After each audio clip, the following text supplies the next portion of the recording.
State governors applaud President Bola Ahmed Tinubu's good leadership style, expressing willingness to follow suit. Plus, Army arrests suspected rail track vandals. These and more on today's Panorama. I am Zenret Dingmun.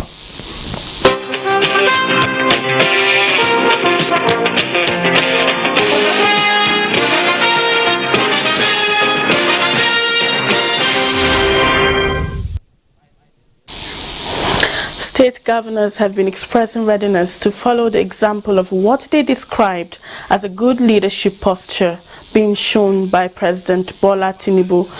President Tinubu has severally called on subnational governments to be ready for the responsibility of good governance, and some of the governors, including those of Kogi and Benue states, say they are ready to take a cue. To sacrifice more. We must be ready, even if we have to step on toes to satisfy Nigerians. We should be ready to do that. Like Mr. President, he has every opportunity to latch onto the past systems that really held people down, but he refused. He is after the people, the masses. The removal of subsidy is one example.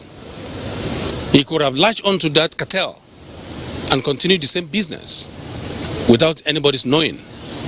Yes, he has removed it. There is a temporary hardship. But in the end, Nigerians are going to be smiling, and we will be grateful to God Almighty for bringing this wonderful president as our commander-in-chief. Yeah, we are supposed to give him every support for the administration to succeed. And he started on a very sound note.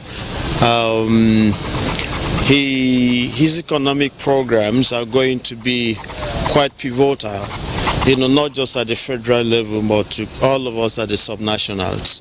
And as he has started, he's carrying everybody along, and he wants everything, even including the palliatives that we're talking about, which will come in a very short distance, to trickle down to where that should go, to all Nigerians. So it's very clear that he has all his heart out there for every Nigerian, and I'm quite pleased with that, and we are all supportive. I'm 100% supportive of that as well. The governors were part of visitors paying Salah homage to the president at his private residence in Lagos. We now link up live with Musbau and Wahab in Lagos for more on activities of President Bola Ahmed Tinubu. Hello, Musbau.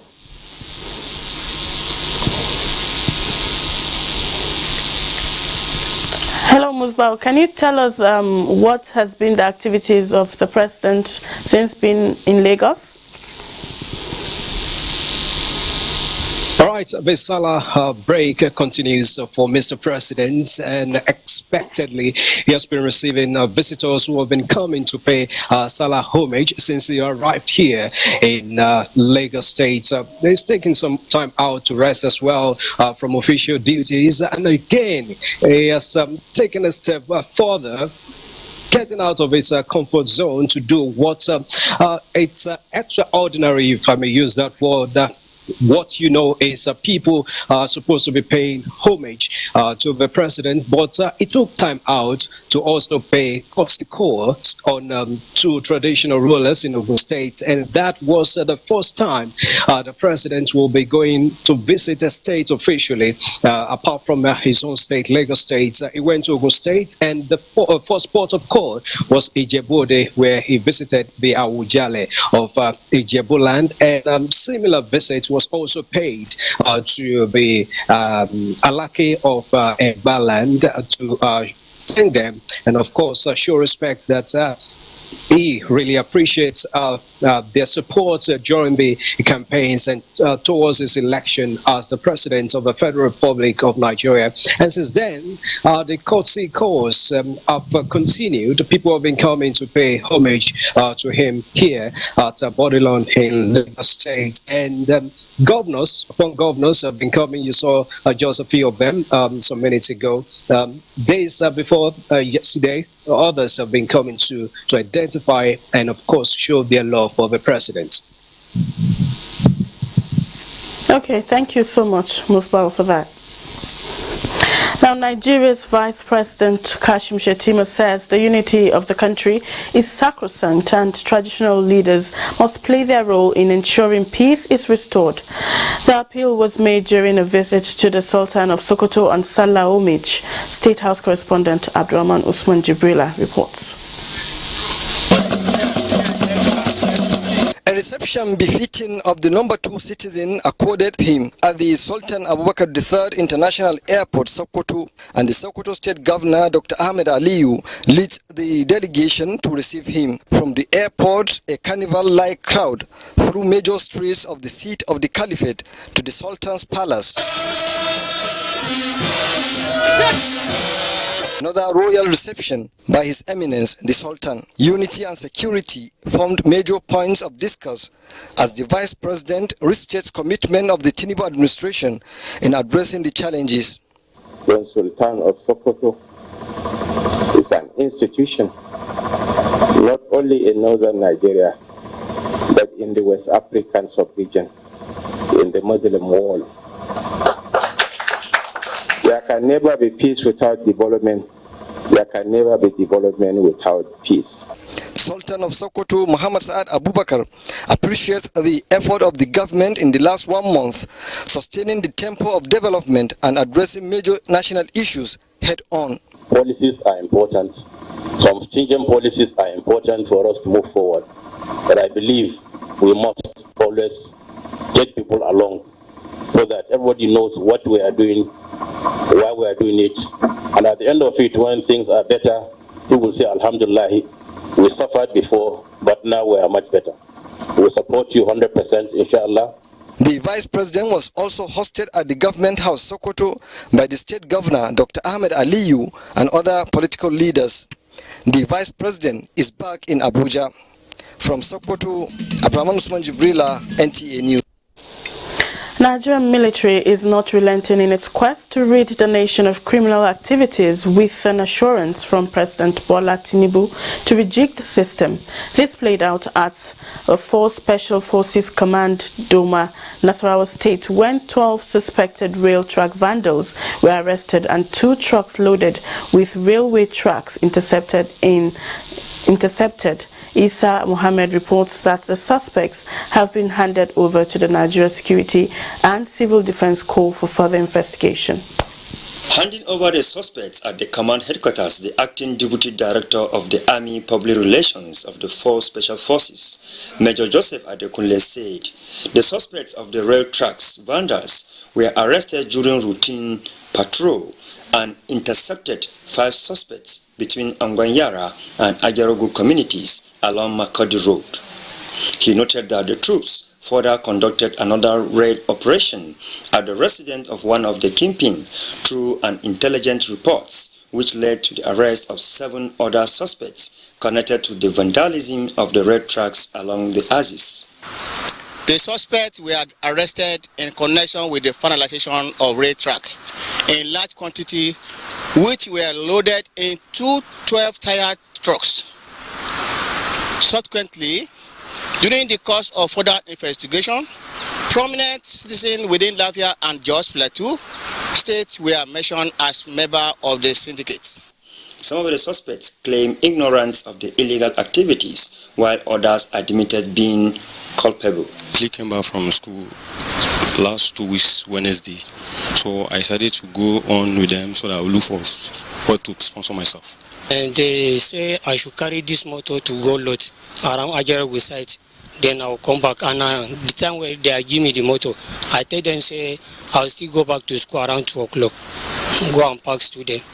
So they just tell me say I should carry it, go lot and come back before that 2 o'clock. Similarly, he noted that already 2 other road track suspects have been transferred to the Nigerian Police Criminal Investigation Department, Lafia, early this month for necessary action.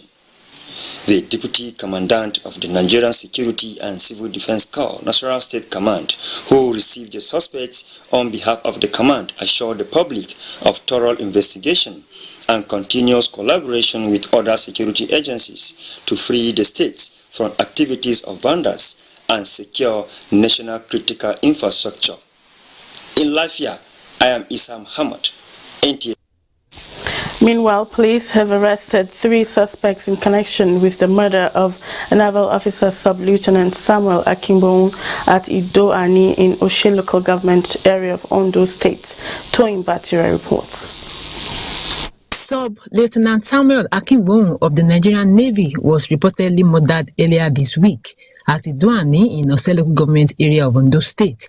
The police public relations officer on Ondo State Command explained that after the incident, the 3 suspects were arrested through a tip-off. On the 26th of June, which was on Monday, one Mr. Olaoluwa came to Ido-Ani division and reported that his friend, while they were on their way, had an altercation with one Johnson Adele. This young man went and mobilized others, and on their way they attacked them. Later we realized the victim that was actually attacked is a sub-lieutenant of the Nigerian Navy. Currently, suspects are in custody, and in the course of the interrogation, we realized that one Ayomide Sambu was one of those that were mobilized to the scene, and when he got there, he carried an iron rod, hit him on his head, and started stoning him. But later, one thing led to the other, and still hit his testicles. Later, he became unconscious and he was rushed to the nearest hospital where he was confirmed dead. The suspects confessed to the crime while others are still at large. The suspects will be charged to court for conspiracy and murder. In Akure, Toyin Batire, NTA News. We'll take a break now and Panorama continues after this timeout. Please stay tuned.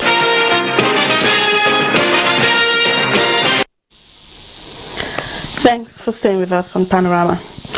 The 17th Chief of Defense Staff of the Armed Forces, General Lucky Rabo, has been pulled out of active service. The colorful parade at the Mogadishu cantonment in Abuja was witnessed by the service chiefs and other military top brass. Whatever has a beginning surely has an end. And for the outgoing 17th Chief of Defense Staff, General Lucky Rabo, it was time to take a bow from active military service. His arrival as the reviewing officer to inspect the parade mounted by officers, men and ratings of the Nigerian Army, Air Force and Navy signaled the armed forces tradition for senior officers, which dates back to 1979 in line with the Nigerian Constitution.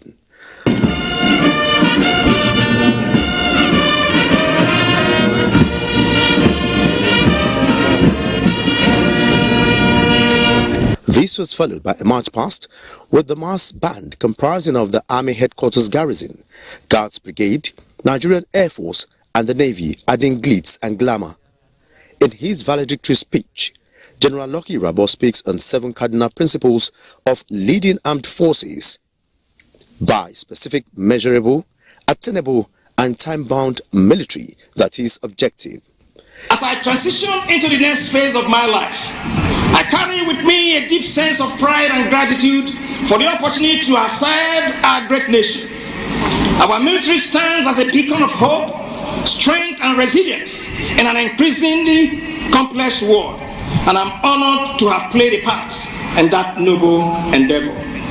The event was climaxed with the pulling out of General Rabo by high-ranking military officers of the armed forces. Born on October 5th, 1965, General Rabo hails from Alioku, Agbo, Ika South local government area of Delta State. He held many appointments, including Force Commander, Multinational Joint Task Force, Operation Amnifacat, to clear the Lake Chad region of Boko Haram terrorists and liberation of many hostages. Olajide Bello, NTA News. To education, Nigeria will be better off with the establishment of more universities now that most stakeholders in the education sector are advocating a knowledge-based economy. Outgoing Executive Secretary, National Universities Commission, Professor Abubakar Rashid, stated this while voluntarily handing over to the Deputy Executive Secretary, Administration, Chris Mayaki. Olainka Ojo reports that Professor Rashid says out of a population of more than 200 million people in Nigeria, only 1% students are spread across the existing 174 universities, hence the need for more universities. He adds that even though most countries of the world are making efforts at improving its quality of education, he is proud of the quality of Nigerians who travel abroad for their postgraduate programs. The system is still answering the yearnings of the society.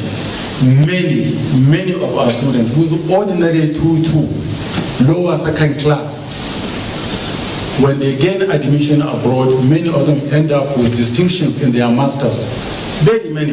This is one parameter of measuring the quality of our graduates.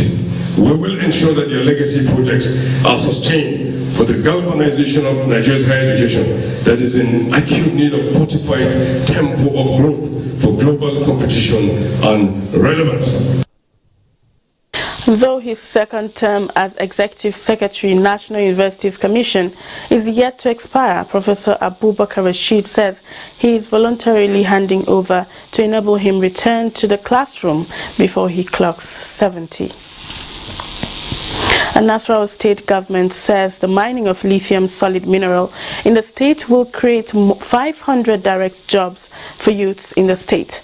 Governor Abdullahi Sule gave the cheering news while on inspection of the factory site in Nasarawa town. Aliu Tijani reports. With large deposit of lithium in mineral resources needed for the production of batteries, Nasarawa State has attracted foreign investors willing to mine the mineral resources.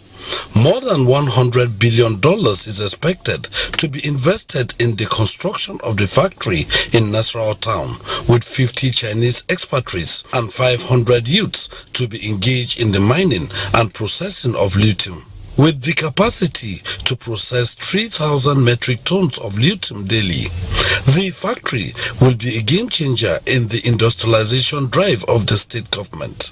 We encourage this company, to start mining lithium here. In addition to the mining, to now construct a factory so that they can be producing the finished product here, rather than taking the raw lithium out of Nasarawa State. Lithium is needed for the production of batteries and currently rated with high commercial value at the international market. On the impact of the mining activities in the area, Governor Abdullahi Sule says adequate measures have been taken for the reclamation of the land. From Nasarawa, Aliu Tijani, NTA News. Let's now join Agatha in Benin for more on Panorama.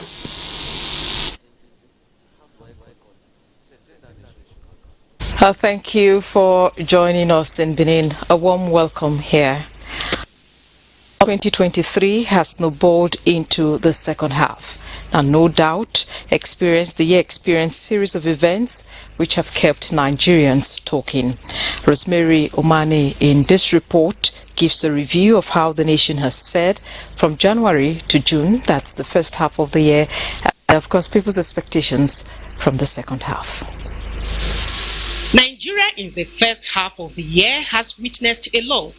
Notable among the happenings were the 2023 general elections, which saw the Tinubu-led administration on stream, the era of the new Naira notes by the immediate past president, the removal of the fuel subsidy by the present government, removal of the service chiefs, and the dissolutions of some federal boards. These and other happenings have elicited reactions from Nigerians. It is not enough to have challenges, but when you have challenges and then you learn the lessons of those challenges for improvement for the future, that is what is most important. If we are able to do that, I believe that we can succeed.